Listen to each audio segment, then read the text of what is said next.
리로다. 아멘. 사도신경으로 우리 신을 고백합니다. 전능하사 천지를 만드신 하나님 아버지를 내가 믿사오며 그 외아들 우리 주 예수 그리스도를 믿사오니 이는 성령으로 잉태하사 동정녀 마리아에게 나시고 본디오 빌라도에게 고난을 받으사 십자가에 못 박혀 죽으시고 장사한 지 사흘 만에 죽은 자 가운데서 다시 살아나시며 하늘에 오르사 전능하신 하나님 우편에 앉아 계시다가 저리로서 산 자와 죽은 자를 심판하러 오시리라. 성령을 믿사오며 거룩한 공회와 성도가 서로 교통하는 곳과 죄를 사하여 주시는 곳과 몸 다시 사는 곳과 영원히 사는 것을 믿사옵나이다. 아멘. 다 함께 앉으셔서 찬송가 79장 통일찬송으로 40장 찬송 후에 송재영 장로님 기도해 주시겠습니다.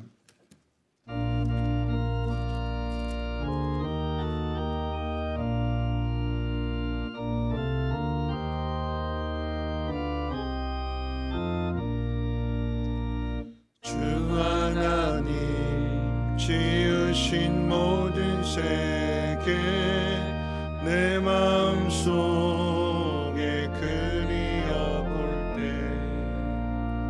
하늘의 별 울려 퍼지는 내 성 주님의 권능 우주에 찬네 주님의 높고 위대하심을 내 영혼이 찬양하네 주님의 높고 위대하심을 내 영혼이 찬양하네 숲속이나 험한 산 골짜기에서 지저귀는 저 새소리들과 고요하게 흐르는 시냇물은 주님의 솜씨 노래하도다 주님의 높고 위대하심을 내 영혼이 찬양하네 주님의 높고 위대하심을 내 영혼이 찬양하네 주 하나님 독생자 아낌없이 우리를 위해 보내주셨네 십자가에 피 흘려 죽으신 주 내 모든 죄를 대속하셨네 주님의 높고 위대하심을 내 영혼이 찬양하네 주님의 높고 위대하심을 내 영혼이 찬양하네 내 주 예수 세상에 다시 올 때 저 천국으로 날 인도하니 나 겸손히 엎드려 경배하며 영원히 주를 찬양하리라 주님의 높고 위대하심을 내 영혼이 찬양하네 주님의 높고 위대하심을 내 영혼이 찬양하네.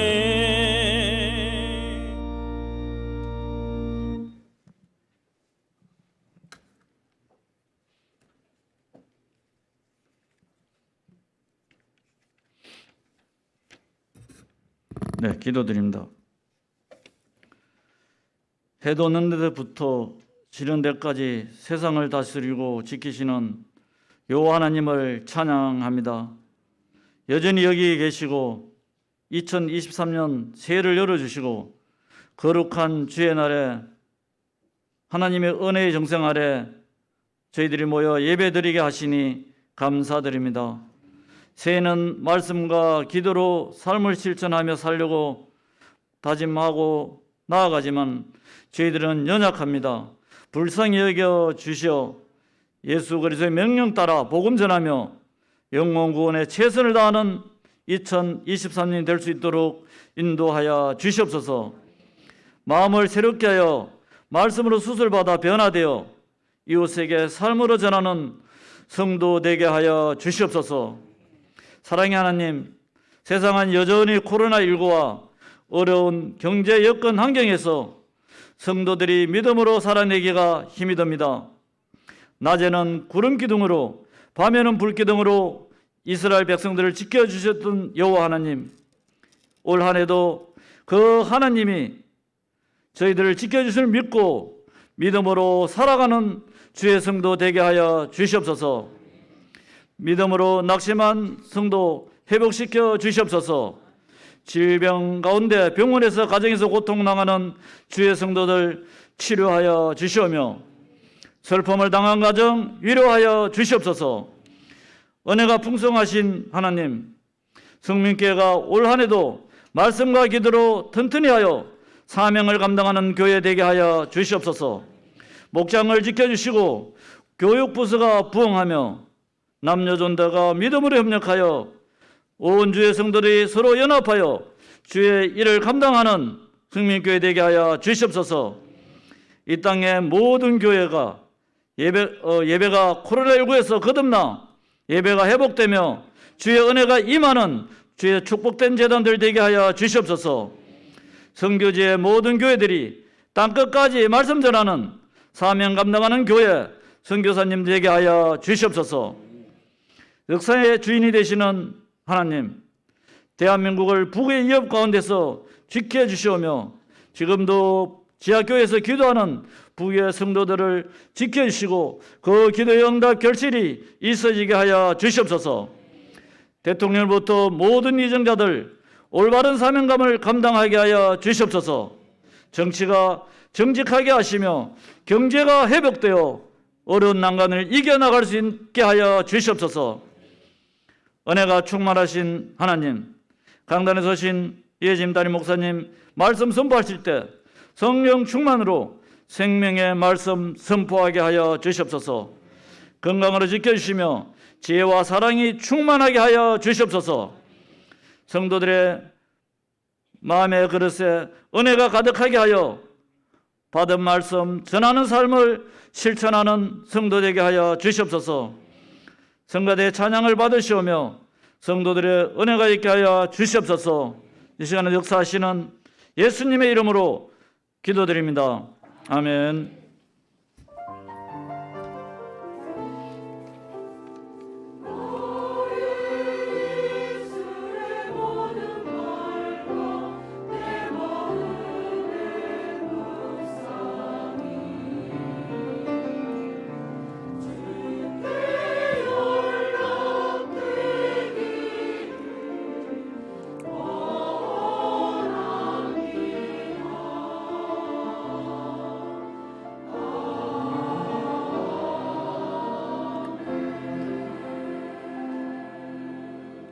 교회 소식은 주보를 참고해 주시고요. 오늘 3부 예배 마친 후에 본당에서 2022년 결산 및 2023년 예산안을 위한 공동의회가 있습니다.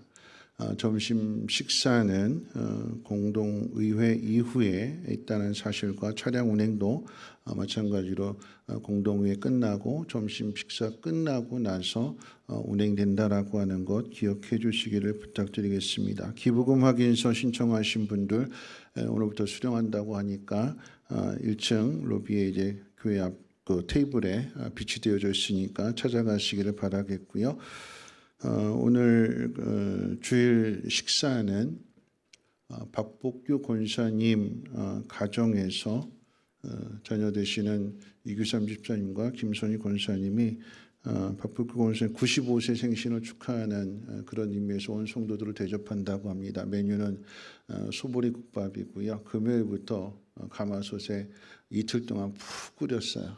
정말 맛있습니다. 여러분들 공동회 마치고 맛있게 식사를 하시고 다음 주부터는 목장별로 돌아가면서 세개 목장이 연합해서 함께 식사 준비를 해주시겠습니다. 거듭 말씀드리지만 52주라고 했을 때 보니까 1년에 한 4번 정도 이렇게 당번 차례가 돌아오더라고요. 4번 섬겨주시고 나머지 48번 정도로 섬김을 받으시는 겁니다. 그러니까 수지 맞는 장사예요. 그렇죠? 네, 함께 교제를 나누면서 하나님의 교회가 든든하게 세워갈 수 있도록 여러분 수고하시는 그 모든 것들에 대해서 하나님께서 갚아주실 줄로 믿습니다. 강춘복 장로님과 윤성건 장로님 위해서 기도해 주시고 강춘복 장로 중환자실에 계시고 또 임성건 장로님은 월요일날 퇴원할 예정인데 위해서도 기도 부탁드리겠습니다. 오늘 새로 등록하시는 분 겸 새로 오신 이제 지휘자 우리 집사님 소개하시는데 이효선 집사님과 최현정 집사님 잠깐 앞으로 나와주시고 인사드리겠습니다. 앞으로 이제 2023년도 임마누엘 찬양대를 지휘해 주실 지휘자 집사님이시고 집은 이제 봉담이신데 저희 교회 등록하셔서 임마누엘 찬양대를 앞으로 잘 섬겨주실 예정입니다. 두 분을 위해서 우리 큰 격려에 박수하도록 하겠습니다. 환영하고 축복합니다. 네. 앞으로 임마누엘 찬양대 많은 지원을 부탁드리겠고요. 또한 우리 김양숙 권사님 늘 힘들고 어려울 때마다 그렇게 어려운 일을 잘 맡아주셨는데 우리 김양숙 권사님에게도 감사의 박수 한번 하도록 하겠습니다. 너무 감사합니다.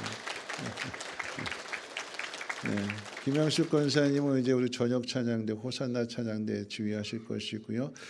다시금 이제 코로나 이전에 호산나 찬양대가 이제 섬겨 주셨는데 코로나 때문에 잠깐 이제 활동을 안 했는데 다시 이제 호산나 찬양대 지원자들을 모집합니다. 우리 김양숙 권사님에게 또는 사무실로 신청해 주시기를 부탁드리고 다시금 예전의 그 모습을 코로나 이전의 모습을 다시 회복하는 일에 여러분들 더욱더 관심 가져주시고 기도해 주시기를 부탁드리겠습니다. 하나님 말씀 보도록 합니다. 하나님 말씀은 신약성경 요한복음 14장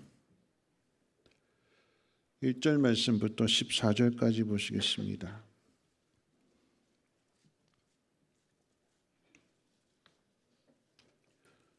신약성경 요한복음 14장 1절로 17절까지 말씀을 제가 봉독하겠습니다. 너희는 마음에 근심하지 말라. 하나님을 믿으니 또 나를 믿으라. 내 아버지 집에 거할 곳이 많도다. 그렇지 않으면 너희에게 일렀으리라. 내가 너희를 위하여 거처를 예비하러 가노니 가서 너희를 위하여 거처를 예비하면 내가 다시 와서 너희를 내게로 영접하여 나 있는 곳에 너희도 있게 하리라. 내가 어디로 가는지 그 길을 너희가 아느니라. 도마가 이르되 주여 주께서 어디로 가시는지 우리가 알지 못하거늘 그 길을 어찌 알겠사옵나이까. 예수께서 이르시되 내가 곧 길이요 진리요 생명이니 나로 말미암지 않고는 아버지께로 올 자가 없느니라. 너희가 나를 알았더라면 내 아버지도 알았으리로다. 이제부터는 너희가 그를 알았고 또 보았느니라. 아멘. 임마누엘 찬양대 찬양 있겠습니다.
기도하겠습니다. 좋으신 하나님, 홀로 걸어가는 길은 두려움과 근심이 가득하지만 함께 가는 길은 두렵지 않을 것입니다. 2023년 우리가 걸어가는 그 길이 주님과 동행하는 길이 되게 하옵소서. 그 길에 믿음의 동역자들도 함께 한다는 사실로 인하여서 더 많은 위로와 힘을 얻게 하여 주시고 함께 연합하여 선을 이루어가는 우리 성민교회가 되게 하옵소서. 우리 하나님 앞에 감사한 마음으로 귀한 예물을 하나님 앞에 올려드릴 때에 하나님 우리 마음의 중심을 받아주시고 또 이 예물에 씌워지는 곳곳마다 오병이어의 놀라운 기적의 역사들 나타나게 도와주셔서 마음에 소원하는 일들 또 주님의 뜻을 이루어가는 그 일들 가운데 때를 따라 도와주신 은혜 갚을 길이 없도록 채워주시는 그 놀라운 은혜를 경험하는 믿음의 주인공들 되게 하옵소서. 오늘도 하나님 말씀을 듣습니다. 하나님 부르심의 소망이 무엇인지 깨닫고 주님 제가 가겠습니다. 결단할 수 있는 우리의 믿음 되게 하시고 살아냄을 통하여서 많은 사람들에게 본이 되게 하옵소서. 우리 구주 예수님의 이름으로 기도하옵나이다. 아멘. 네, 함께 2023년 두 번째 주일을 맞이하면서 우리 옆에 있는 분하고 함께 문안하면서 함께 인사 나누도록 하겠습니다. 당신의 믿음이 세상을 새롭게 합니다 하고 인사하겠습니다. 네, 당신의 믿음이 세상을 새롭게 합니다. 네. 2023년 새로운 표대로 한번 인사해 볼까요? 기도로 묻고 말씀으로 듣고 삶으로 전합시다 하고 인사하겠습니다. 네, 기도로 묻고 말씀으로 듣고 삶으로 전합시다.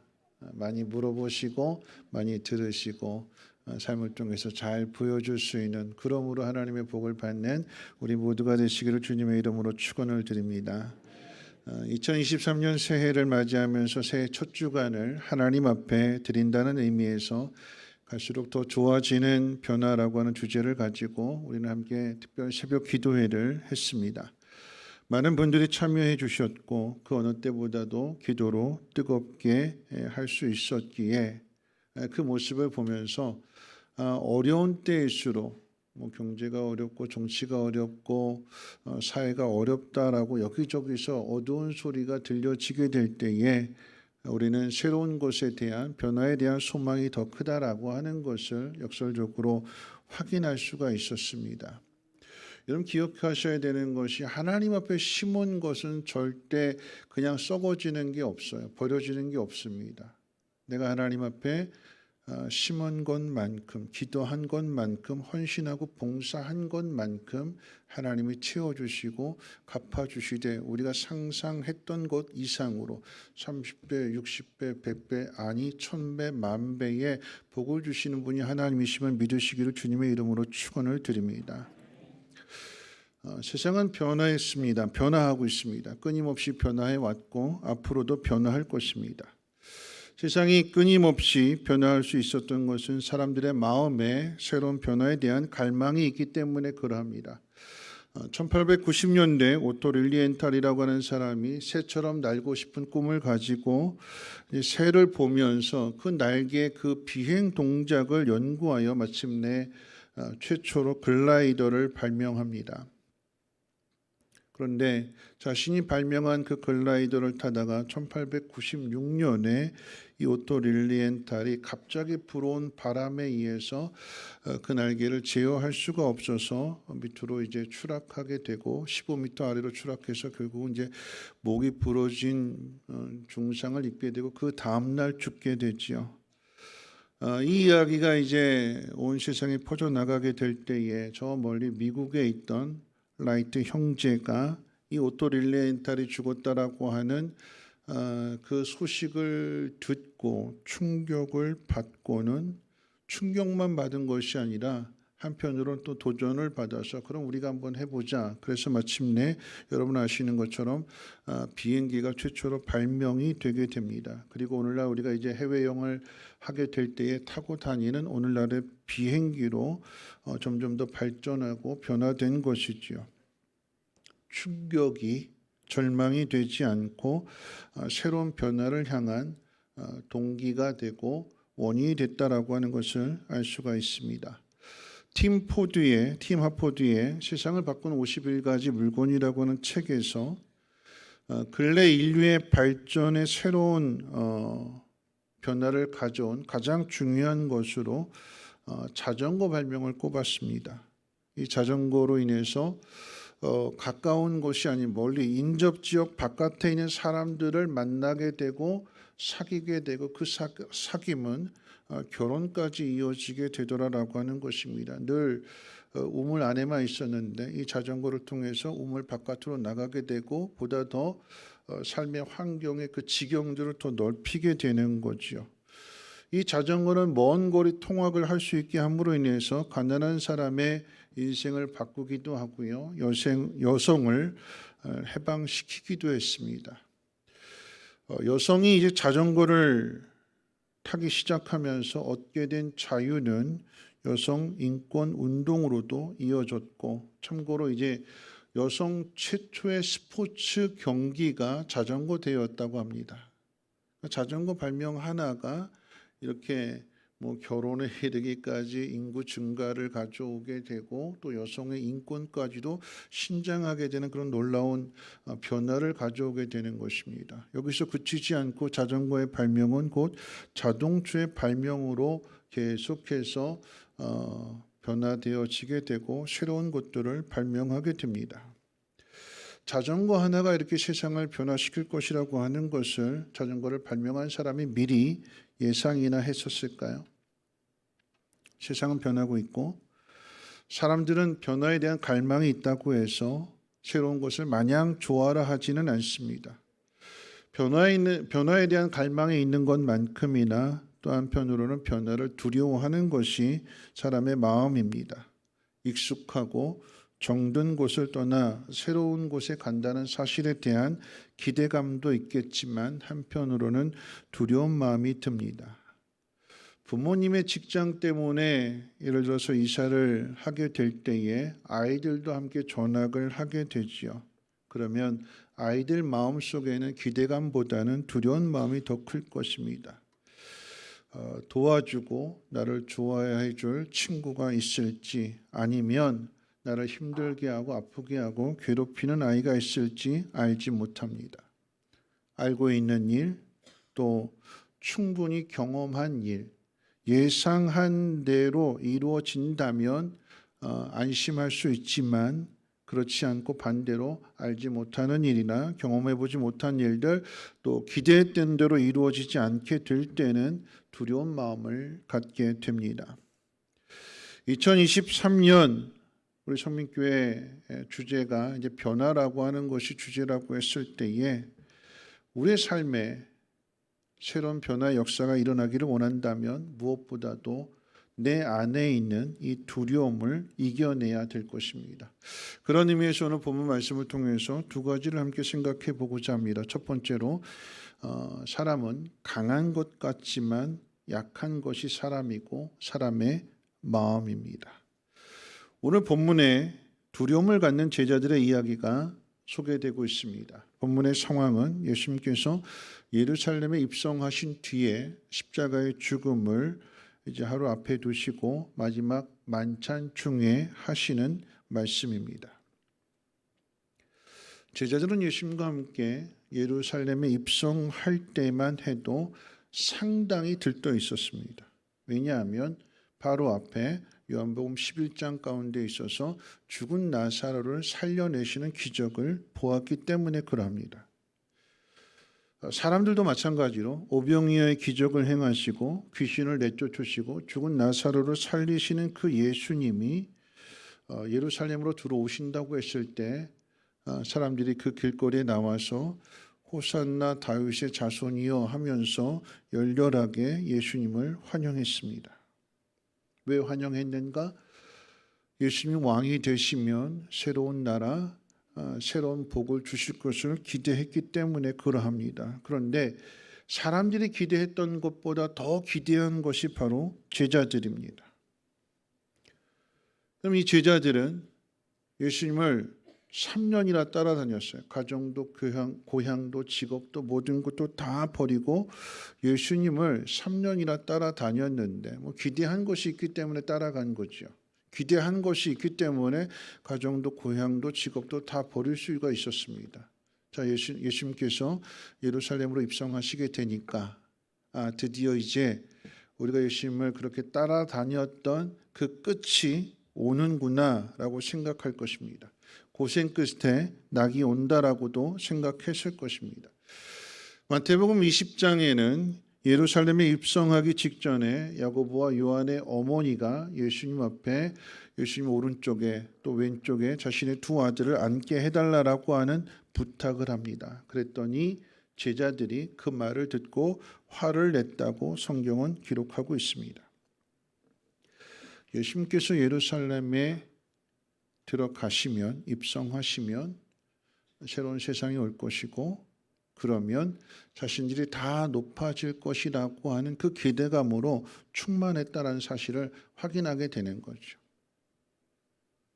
다 그런 생각들을 가지고 있었어요. 그런데 예수님이 정작 예루살렘에 들어가셔서 또한 최후의 만찬을 하시면서 이해할 수 없는 말씀을 하셨어요. 우리 말씀 같이 한번 읽어볼까요? 요한복음 14장 2절로 3절 말씀을 우리 같이 한 목소리로 함께 읽겠습니다. 시작. 내 아버지 집에 거할 것이 많도다. 그렇지 않으면 너희에게 일렀으리라. 내가 너희를 위하여 거처를 예비하러 가노니 가서 너희를 위하여 거처를 예비하면 내가 다시 와서 너희를 내게로 영접하여 나 있는 곳에 너희도 있게 하리라. 여러분 이 말씀만을 듣는다면 그리고 이 말씀만으로만 이해한다면 예수님이 왕이 되면 살 집, 곧 왕궁이 필요할 것이고 예수님은 가셔서 예수님의 왕궁을 만드실 뿐만 아니라 제자들의 집까지도 만들어 주신다는 그런 말씀으로 이해할 수 있겠죠. 그냥 말씀만 놓고 해석한다면 가셔서 왕궁 만드시고 제자들의 집도 이렇게 만들어 주시고 그리고는 오셔서 이제 마침내 그곳으로 우리를 인도하시겠구나 그렇게 이해할 수 있겠지만 이 말씀 전에 하신 말씀들과 연결해서 생각해 보면 도무지 이해가 되지 않는 말씀입니다. 이 말씀 전에 13장 21절에 너희 중 하나가 나를 판다라고 말씀하셨어요. 가룟 유다를 가리켜 말씀하신 것이죠. 근데 이 말씀도 이해가 되지 않습니다. 너희 중 하나가 나를 판다. 도대체 우리 중 누가 예수님을 판단 말인가? 더 이해가 안 되는 것은 판다고 쳐도 사람이 판다고 해서 예수님이 팔리실 분인가? 누군가 와서 예수님을 잡아간다고 했을 때 예수님께서 순순히 잡히실 분이신가? 누가 예수님을 잡아가겠는가? 전혀 이해할 수 없는 얘기예요. 수많은 기적들을 행하신 그분이 물 위를 걸으신 그분을 바다와 바람을 잠잠케 하시는 그분을 누가 잡아가겠는가? 이해가 되지 않는 말씀이지요. 계속해서 예수님께서 13장 마지막 부분에 가서 베드로에게 이렇게 말씀하십니다. 닭 울기 전에 내가 3번 나를 부인하리라. 바닷가 사나이입니다. 의리 빼면 시체라고 할 수 있는 의리의 사나이고 불같은 성격을 가진 열혈 라마입니다. 뿐만 아니라 주는 그리스도시요 살아계신 하나님의 아들이십니다라고 고백했던 그 베드로가 예수님을 모른다고 3번이나 부인할 것이라고 하는 이 말씀을 제자들로서는 이해가 되지 않습니다. 여러분 오늘 본문이 시작이 되는 이 14장 1절 말씀 너희는 마음에 근심하지 말라 하나님 믿으니 또 나를 믿으라라고 하는 이 말씀은 13장 마지막 부분에 베드로에게 네가 나 3번 부인할 거야 하시는 그 말씀을 이어가면서 주신 말씀입니다. 왜 베드로가 예수님을 3번이나 부인하게 되는가? 그 마음속에 근심이 있고 두려움이 가득해져서 너는 앞으로 그렇게 될 거야. 뒤집어서 이야기한다면 네 마음에 믿음으로 충만해져 있다면 너는 나를 부인하지 않고 나를 인정할 것이고 내가 가는 그곳에 너도 따라올 수 있을 거야. 그런데 그렇게 되지 않고 네 속에 네 마음에 두려움이 근심이 가득해서 너는 나를 3번 부인한다라고 말씀하시는 것입니다. 사람들은 내용을 알면 두려워하지 않는데 내용을 알지 못하면 두려움을 갖습니다. 실체를 알면 안심하게 되는데 실체를 알지 못하게 되면 두려운 마음을 갖게 되죠. 예를 들어서 밤에 산길을 간다고 했을 때에 저 멀리 뭔가 보여요. 사람 같기도 하고 무섭죠. 가까이 가서 보니까 사람이 아닌 큰 바위였고 나무였고 마치 사람처럼 보여졌던 거예요. 실체를 보고 나면, 확인하고 나면 안심하게 되죠. 밤길을 걸어갈 때 제일 무서운 것이 맹수도 아니고 사람이라고 그랬어요. 사람이 사람 만나는 게 제일 무섭다고 그랬어요. 저 사람이 강도인지 도둑인지 알지 못하죠. 멀리 있을 때는 두려운 마음으로 한 걸음 한 걸음 가게 될 때에 그 사람이 점점 다가오기도 하고, 그렇게 해서 확인해 봤을 때에 그 사람이 마중 나온 아버지였다면 그때 비로소 안심하지요. 깜짝 놀랐잖아 그러면서, 아빠인 줄 모르고 깜짝 놀랐잖아. 확인하게 되면, 실체를 알게 되면 안심하게 됩니다. 몰라서 두려움과 근심의 마음을 갖습니다. 여러분, 제자들의 마음이 기대해서 두려움과 근심으로 바뀌게 된 것은 예수님이 하실 일을 깨닫지 못했기 때문입니다. 우리 성경을 통해서 예수님이 십자가에 못 박혀 죽으시고 부활하시고 승천하신 후에 성령을 보내주심으로 우리가 구원을 받고 하나님의 자녀가 된다는 사실을 우리는 알지만 당시의 제자들은 알지 못했습니다. 좀 더 정확하게 말씀을 드리면 예수님이 말씀해 주셨지만 믿지 않았습니다. 받아들이지 않는 거예요. 가르쳐 주셨습니다. 안 가르쳐 주셔서 모르는 것이 아니라 가르쳐 주셨음에도 불구하고 자신들이 기대한 것과 다르기 때문에 안 받아들이는 거예요. 믿지 않게 되니까 그 마음에는 근심이요 두려움으로 가득 차게 되더라라고 하는 것입니다. 오늘날의 우리도 다르지 않습니다.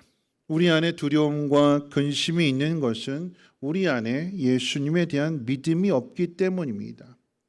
몰라서 믿지 않는 것보다도 알긴 아는데 예수님께서 명령하시는 것, 나에게 말씀하시는 것들이 내가 기대하는 것, 내가 할 수 있는 것과 다르기 때문에 받아들이지 않는 거예요. 나를 따라오려거든 자기를 부인하고 자기 십자가를 지고 오라고 하시는데 우리는 십자가를 지고 싶어 하지 않습니다. 무거운 거 들기도 싫고 내 자존심 포기하는 것도 싫고 아파지는 것은 더더욱 싫습니다. 하나님이 뭘 원하시는지 다 압니다. 손해를 보면 갚아주신다는 것도 압니다. 심으면 거두게 하신다는 것도 압니다. 근데 당장 보이는 것 때문에, 당장 염려하고 걱정하는 일들 때문에 우리는 순종하지 않습니다. 아는데도 여전히 우리 마음에 두려움이 있고 근심이 있다라고 하는 것은 말씀 그대로 믿지 않는다라고 하는 증거가 되는 거예요. 믿음과 두려움은 한 자리에 있을 수 없습니다. 믿으면 두려움이 나가고요. 두려움이 있으면 믿음이 나갑니다. 여러분 안에는 지금 2023년을 향한 두려움이 가득합니까? 아니면 평안함이 가득합니까? 평안함이 가득하다면 여러분은 하나님을 믿는 믿음으로 살겠다라고 하는 의미일 것이고, 여러분 마음 가운데 여전히 두려움과 근심과 걱정이 가득하다면 여러분 마음에 믿음이 적다는 의미가 될 것입니다. 오늘 본문의 이야기의 핵심은 제자들이 예수님이 누구시며 하나님 우리에게 약속하신 것이 무엇인가를 아직도 깨닫지 못하고 있다는 사실을 지적해 주는 데 있습니다. 예수를 믿는다는 것은 하나님이 누구신가, 하나님이 어떻게 존재하시고 어떤 계획과 능력을 가지신 분이신가, 그 하나님이 우리를 구원하시고 우리에게 요구하시는 것이 무엇인가를 아는 것이 바로 믿음의 내용입니다. 하나님이 어떤 분이시고 어떤 일을 행하시는가를 보여주시는 것이 예수님의 생애였습니다. 그래서 오늘 우리가 읽은 말씀 마지막 7절 가운데 보면 이렇게 말씀하시죠. 너희가 나를 알았더라면 내 아버지도 알았으리로다. 이제부터는 너희가 그를 알았고 또 보았느니라. 나를 본 것이 하나님을 보게 된 거다. 예수님을 봄으로 인해서, 예수님의 그 사역을 지켜봄으로 인해서 하나님을 그저 말씀으로, 성경의 기록으로, 지식으로 아는 하나님이 아니라 삶으로 보여주시는 하나님이심을, 이런 분이시구나라고 하는 것을 예수님을 통해서 깨닫게 되고 알게 된다라고 하는 거죠. 누가복음 강의를 하면서 12월 마지막 주 졸업 진금 예배를 들 때 드린 말씀이 누가복음 8장에 예수님께서 오늘 저녁 말씀과도 연결되어지게 되는데, 건너편으로 가자. 그 건너편 지역은 가라사인 지방입니다. 이방 땅인데요. 그런데 그 고라사인 지역으로 가는 도중에 바다 한 복판에 이르게 되었을 때 제자들은 풍랑을 만나서 고생을 합니다. 힘써 노를 저어보지만 인간의 힘으로 그 풍랑을 이겨낼 수 없어서 마침내 포기하고 잠들어 계시는 예수님을 깨우지요. 예수님께서 일어나셔서 바람과 그 파도를 잠잠케 하셨습니다. 그랬더니 제자들이 저가 누구기에 바람과 파도도 폭풍우도 잠재우는가? 놀랐다고 그랬어요. 저가 누구기에. 그 이야기는 예수님은 이런 일도 하시는구나, 이런 분이시구나라고 하는 것을 깨닫게 된 것입니다. 그리고 나서 이제 죽은 나사로를 살리시는 그 모습을 통해서 죽음이 끝인 줄 알았는데 그 죽음조차도 이겨내시는 분이 예수님이라고 하는 것을 알게 되지요. 세상의 모든 자연과 또 물질과 인간이 만들어내는, 인간이 엮어내는 그 모든 문제들, 인생을 좌우하는 그 모든 일들, 사람이 만들어내는 것이 아니라, 또는 자연이 만들어내는 것이 아니라 하나님이 자연의 모든 것과 인간의 생사화복을 계획하시고 명령하시는 분이 하나님이라고 하는 사실을 예수님이 이 땅에 오셔서 보여주신 것입니다. 이런 기적을 보여주시고 앞으로 예수님이 하실 일에 대하여 가르쳐 주시는 말씀을 믿어야 함에도 제자들은 믿지 않고 두려워했고 근심했다는 이야기입니다. 왜 믿지 않을까요? 사람의 일을 생각하기 때문입니다. 하나님이 이루실 큰 구원의 역사를 알지 못하기에 그저 근시안적으로 당장 눈앞에 보이는 것들만을 생각하고 또 그것으로 인해서 근심합니다. 천국을 볼 수 없기에 죽어봐야 안다라고 이야기를 하고 이 땅에서의 삶을 더 중요시 여기고 그것은 다음 이야기로 아예 제쳐놓습니다. 죽음이 끝이라고만 생각하기 때문에 인간은 이 죽음을 극복할 수 없죠. 그래서 죽음 앞에서 한없이 약해지는 것이 바로 인간의 모습입니다. 천하장사도 죽음 앞에서는 약해집니다. 중국을 통일한 진시황제도, 헬라를 정복한 알렉산더 대왕도 죽음 앞에서는 그저 평범한 인간에 지나지 않습니다. 누가 강하냐? 누가 진짜 강한 사람이냐? 죽음을 이기는 사람이죠. 그렇다면 여러분, 누가 죽음을 이길 수 있을까요? 두 번째 생각해 볼 것이, 약한 사람을 강하게 하는 것, 그것이 곧 믿음입니다.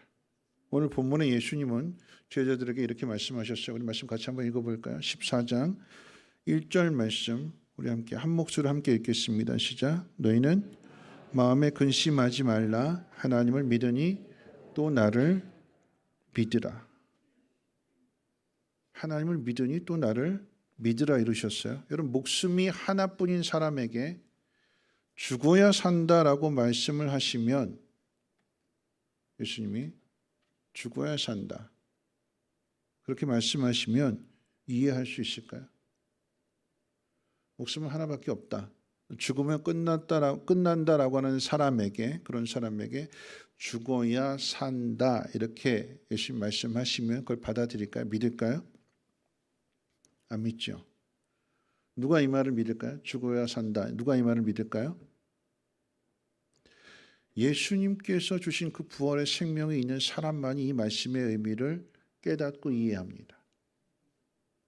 예수의 생명, 내 안에 있음을 확신하는 사람은 죽음을 두려워하지 않습니다.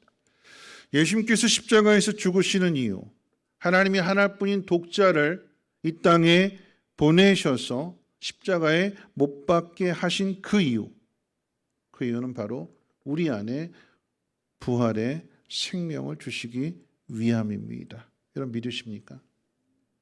이것이 하나님의 계획이며 이것이 하나님의 뜻이요 이것을 하나님께서 이루셨다라고 하는 것을 받아들이는 사람, 아는 사람, 그 사람이 신자예요. 그리스도인입니다. 여러분 그리스도인이라고 하면 그 안에 하나님께서 이처럼 우리를 사랑하사 우리에게 그 아들을 통한 생명을 주셨다는 사실을 믿는 사람이 신자요 그리스도인이라고 한다면 어찌 죽음을 두려워할 수 있겠습니까? 죽으면 다 끝난다. 어떻게 이렇게 말할 수 있을까요? 세상 사람은 그렇게 말할 수 있겠죠. 그러나 아들의 생명이 있는 사람은 이 땅에서의 죽음을 통해서 영원한 생명이 시작이 된다. 그 사실을 받아들이게 되니까 죽음을 두려워하지 않고 죽음이여 오라, 오히려 죽음을 향해서 담대함으로 걸어가게 되는 것이고, 그래서 죽어야 산다라고 하는 그 말의 의미를 깨닫게 되는 것입니다. 여러분 하나님이 우리에게 행하시는 일, 하나님 우리에게 주시고자 하는 것이 얼마나 복되고 영광스러운 일인지를 인간이 모르기 때문에 두려워하고 근심하는 것이지, 이 사실을 깨닫고 믿는다면 두려움 대신에 믿음이요, 믿음은 담대함이요, 담대함은 곧 순종으로 연결되기 때문에 그 순종을 통해서 하나님의 놀라운 일들을 경험하게 되는 것입니다. 1990년대 유명한 기독교 작가였던 필립 얀시의 비망록이라고 하는 책의 맨 앞부분에 보면 어항 속에 담긴 우주의 비밀이라고 하는 이야기에 이런 내용이 담겨져 있습니다. 제가 읽어드릴게요. 나는 때때로 지능이 낮은 물고기들과 대화를 시도하기도 한다. 무지한 탓에 물고기들은 나를 위협적인 존재로 본다. 그들에게 내 진정한 의도를 납득시킬 수 없다. 물고기가 볼 때 내 몸집은 너무 크고 내 행동은 이해할 수 없는 행동일 것이다. 내 자비로운 행동은 잔인한 행동으로 비칠 테고 치료 행위는 파괴 행위로 비칠 것이다. 그러니 그들의 인식을 바꾸려면 내가 물고기가 되는 수밖에 없을 것이다. 따분한 방 분위기를 바꿔보려고 어항을 샀지만 결국 우주를 운행한다는 것이 참으로 어렵겠다는 교훈을 얻게 됐다. 우주를 운영하려면 끊임없는 노력과 물리적인 법칙들을 불변으로 유지해야 한다. 창조주가 베푸는 은혜의 행위는 무시당하기 일쑤이고 오히려 원한을 살 때도 많다. 초월자의 직접 개입은 우주 속에서나 어항 속에서나 이처럼 간단하지 않은 일이다. 상상이 가는 그림이잖아요. 집의 어항에 그 물고기의 주인이 그 물고기를 숨을 쉴 수 있도록 이렇게 산소 그 공급기를 이렇게 넣어줄 때 뭔가 굵은 것이 하나, 물고기 금붕어 입장에서 굵은 것이 하나 물속으로 쑥 들어오는 거죠. 거품을 뽀글뽀글 내잖아요. 그렇죠? 저게 뭔가 주인의 의도를 알지 못하고 두려워할 수밖에 없죠. 오래 두면 물이 이제 부패해지고 썩어지게 될 때 그 물을 갈아주려고 금붕어를 덜어내기도 하기도 하고 아니면 이제 물을 이제 다 따라버리기도 하죠. 그럴 때 이 금붕어는 뭐라고 생각할까요? 드디어 물고기 어생의 지구의 종말이 온 것인가? 세상이 끝나는 것인가? 주인의 의도는 그런 게 아닌데 물을 깨끗하게 해줘서 건강하게 오래오래 잘 살아라 하는 의미에서 그 친절한 행위를 할 것인데 물고기는 그 의도를 알지 못하고 두려움과 공포에 떨 것이고 스트레스를 받을 것입니다. 우리가 그렇다라고 하는 거죠. 하나님 우리에게 베풀어 주시는 것이 복 주시고 복 주시기를 원하시고 아들을 주시기까지 우리를 사랑하신다고 하셨는데 하나님의 그 마음을 이해하지 못하고 오해하고 하나님 왜 이렇게 하셨어요? 원망도 하고 불평도 하는 것이 우리의 모습이요. 믿으면 편한데 믿지 못하기 때문에 그 시간 동안을 두려움과 근심과 염려로 내 마음을 내 스스로 태우는 것입니다. 하나님이 아들을 우리를 구원하시기 위해서 인간의 몸을 입게 하시고 세상에 보내셨지만 세상은 창조주가 베푸시는 그 은혜를 이해하지 못하고 고역하고 거절하고 오히려 십자가에 못 박았습니다. 제자들이라고 다르지 않습니다. 3년을 따라다니며 보았는데 그 끝은 배반이요 부인입니다. 3년을 같이 있었는데 그 누구보다도 특별히 베드로, 야고보, 요한은 예수님께서 다른 제자들보다도 그들이 감당해야 될 특별한 사명이기 때문에 다른 9명의 제자들보다도 더 특별하게, 근데 그 중에 가장 대표적인 베드로가 나 예수님 모른다, 말도 꺼내지 마라, 부인했던 모습을 보게 됩니다. 왜 그렇게 될까요? 예수님이 하시고자 하는 일들, 우리에게 주시고자 하는 그 일들, 왜 잡히셔야 됐는지, 왜 힘없이 십자가에 못 박히셔야 됐는지 그 의미를, 그 복을 알지 못하기 때문에 두려움이 가득하게 되니까 다른 사람은 다 버릴지라도 저는 안 그렇습니다. 난 그런 사람 아닙니다. 난 절대 주님 버리지 않겠습니다 했던 그 베드로가 예수님 말씀하신 대로 3번이나 부인하고 배반하게 되는 것입니다.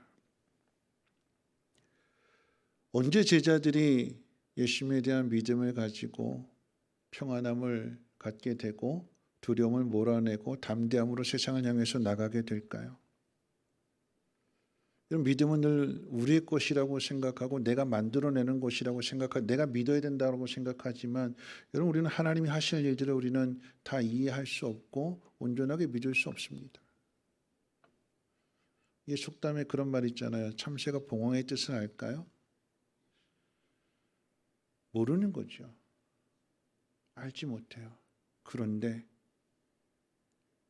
예수님은 깨닫지 못하는 그 제자들에게 말씀만 해주시는 것이 아니라 그 제자들을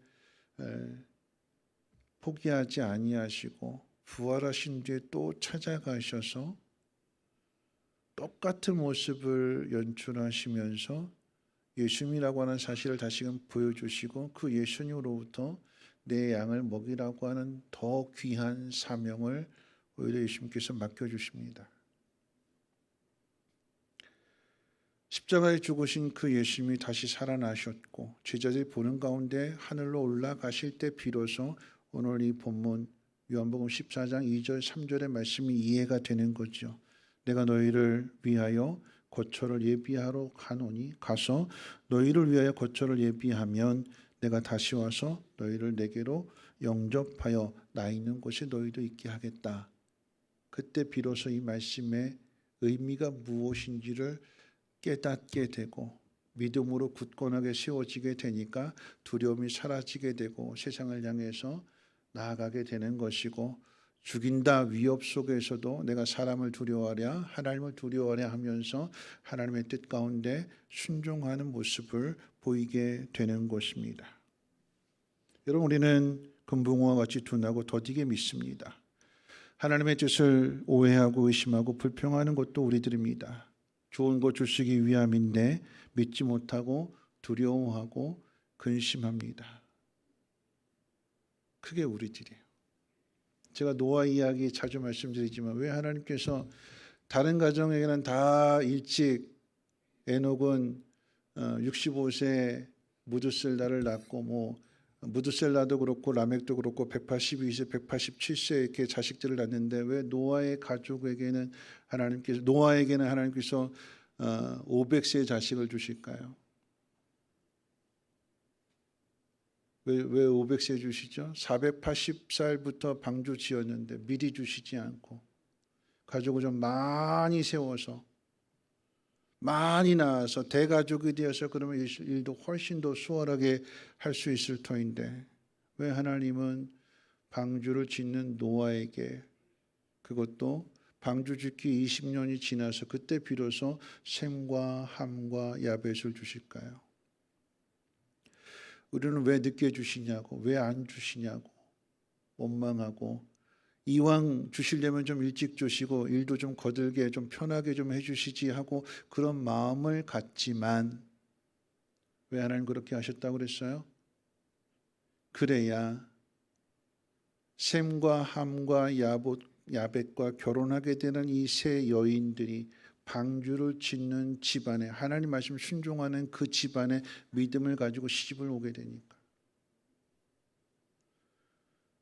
노아를 통해서 아버지가 믿으니까 아들도 구원받는 것이 아니라 아들의 믿음, 며느리의 믿음, 각자의 믿음을 가지고 모두가 구원의 방주 안으로 들어가기 때문에 이 8 식구를 통해서 인류를 보존하시고 그 인류를 새롭게 하시는 하나님의 그 큰 섭리고 뜻인 거죠. 우리는 하나님의 뜻을 다 이해할 수 없습니다. 하나님 우리의 생각보다도 더 크십니다. 그러면 우리가 해야 될 일은 그 하나님을 믿고 따라가게 되는 거죠. 말씀을 마치면서 2023년 새로운 변화가 일어나기를 원한다면 우리는 우리 속에 있는 두려움과 근심을 이겨내야 될 것입니다. 다시 말씀드리지만 두려움과 근심의 이유는 하나님의 일을 생각하지 않고 자꾸 사람의 일만 생각하기 때문에 그럽니다. 오늘 말씀을 기억하면서 2가지를 생각했으면 좋겠습니다. 첫째, 예수님은 두려움과 근심을 이겨내는 것이 믿음이라고 말씀하셨어요. 2번째로 믿음은 하나님의 하실 일과 관련되어져 있습니다. 여러분, 자전거의 발명이 수많은 변화를 이끌어낼 수 있었던 것은 하나님이 역사의 주인이시고 하나님 원하시는 것으로 하나님께서 그 모든 것들을 이끌고 가시기 때문에 우리에게 필요한 것들을 발명하게 하시는 거예요. 그래서 우리에게 좋은 것들을 주시는 거예요. 하나님이 역사의 주관자이시기 때문에 사람들이 불순종하고 거역하고 사단이 그 앞길을 가로막아서 방해한다 할지라도 하나님은 악을 선으로 바꾸시는 하나님이십니다. 내가 있는 자리가 노예요, 억울한 누명을 뒤집어 쓴 죄수요, 잊혀진 사람이라고 할지라도 하나님은 그런 요셉을 애굽의 총리로 만드십니다. 여러분, 예수님은 이 땅에 오셨어요. 버림받으셨습니다. 십자가에 못 박히셨습니다. 그런데 그 자리에서 사랑하셨고 그 자리에서 용서하셨고 그럼 우리에게 영원한 생명을 주심으로 우리를 구원하셨습니다. 하나님의 섭리요, 하나님의 계획이며 하나님의 지혜입니다. 여러분, 예수님조차도 그 십자가의 앞에서 마음이 민망해졌고 고민이 됐고 슬퍼했다고 그랬어요. 그런 예수님께서 기도하시죠. 예수님도 기도하셨어요. 3번이나. 왜 3번일까요? 기도하시면 쭉 가시는 분이신데 왜 3번이나 끊으셨을까요?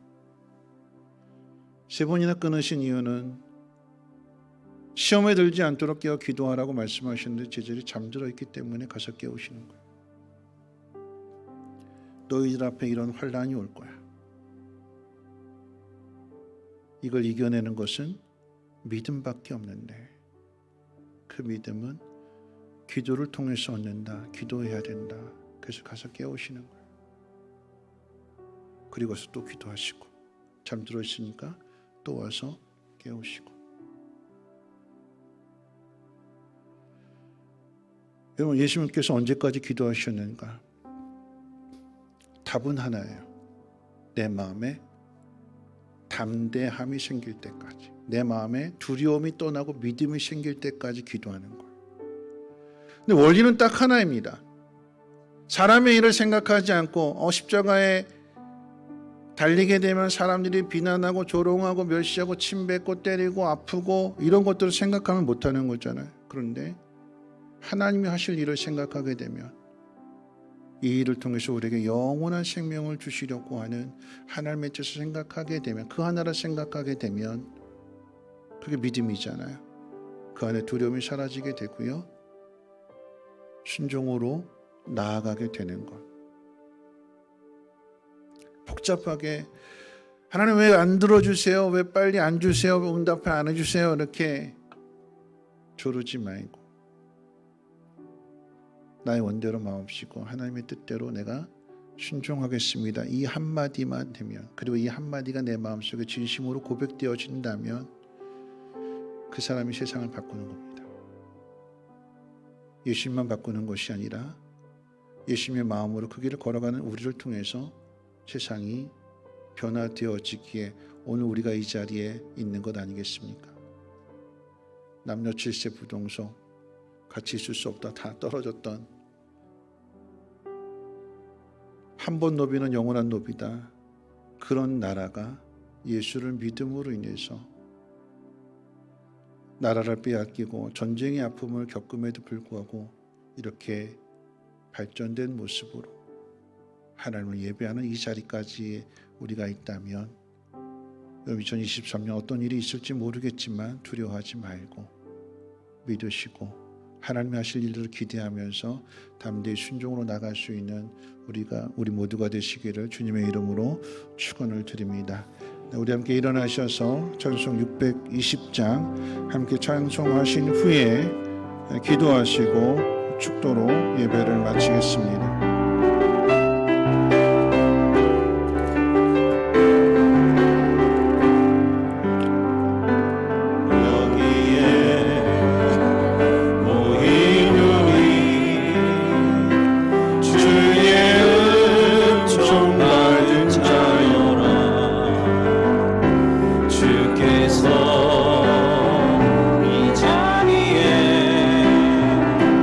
함께 계시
오늘 말씀 생각하면서 우리 함께 기도하실 텐데요.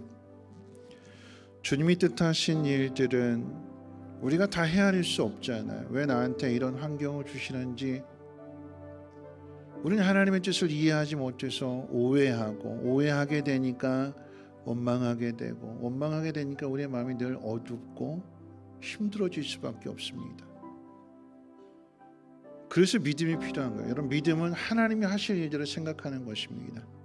이 상황을 하나님이 바꿔주실 거야. 하나님의 때가 이르면 하나님이 왜 그렇게 하셨는지 가르쳐 주실 거야. 믿음으로 나아갈 수 있는. 그래서 2023년 수많은 어려움들을 만날지라도 우리 마음에 두려움과 근심이 가득한 것이 아니라 평안함이, 소망이 가득할 수 있도록 하나님 우리의 마음을 주장해 주시옵소서. 하나님, 기도하는 자리로 나아가기를 원합니다.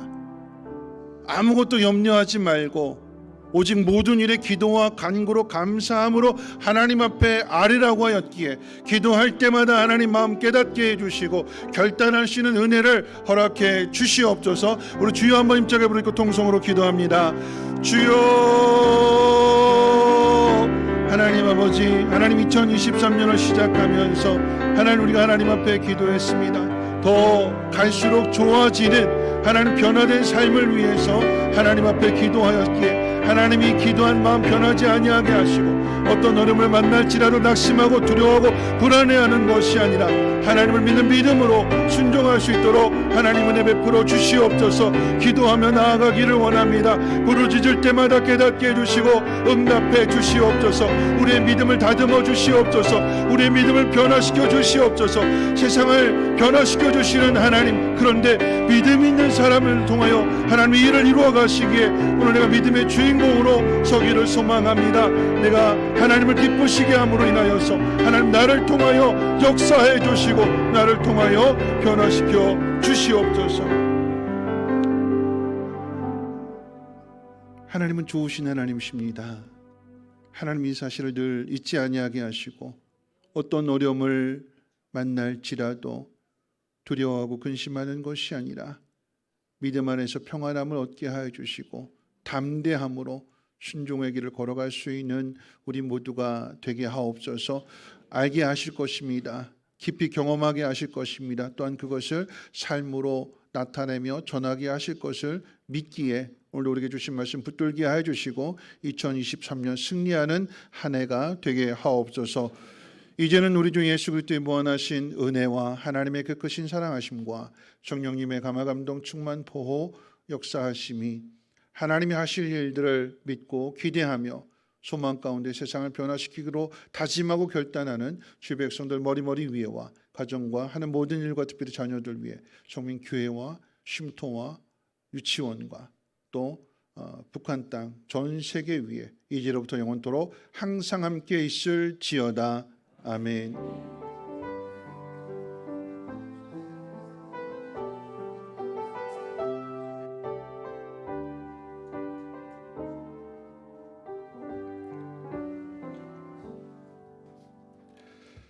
세례교인 되시는 분들은 가지 마시고 삼부 공동의회로 모여주시기를 바라겠습니다. 차량 운행은 공동의회와 또 식사 다 마치고 난 뒤에 약 1시 이후부터 이루어질 예정이니까 가시지 마시고 내년도 예산안 어떻게 세워지는가, 여러분 이것은 그냥 우리가 사람이 계획한다고 되는 것이 아니라 함께 기도해야 되기 때문에 기도하는 마음으로 여러분 회의에 참석해 주시기를 바라겠습니다.